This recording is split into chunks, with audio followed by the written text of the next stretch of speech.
shqiptarët janë pa diskutim të parët në dy gjëra. Në mesazhe celulare dhe fluturime me avion. Dhe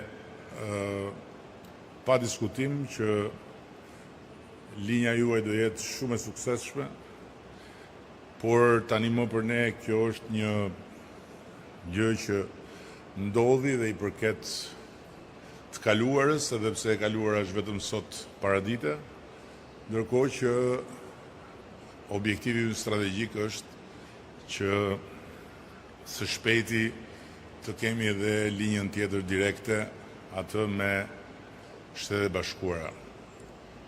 Edhe në raport me këtë objektiv është bërë një përparim i konsiderueshëm, edhe mund të them që jemi shumë më afër finalizimit se sa çfarë mund të mendonim vetëm pak vite më parë. Të dhënat e aeroportit të Tiranës janë të jashtëzakonshme. Aeroporti i Tiranës prej disa vitesh mban vendin e parë në Europë për rritjen e numrit të pasagjerëve dhe mjafton shifra e ndryshuar e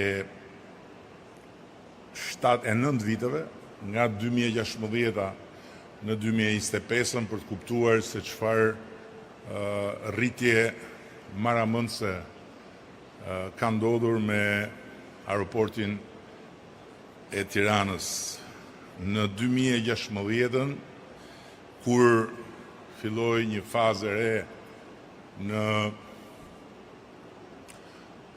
punën e përbashkët për transformimin e mëtejshëm të aeroportit dhe modernizimin e aviacionit ton civil, kishte vetëm 22.000 fluturime në vit për 2.2 milion pasagjerë.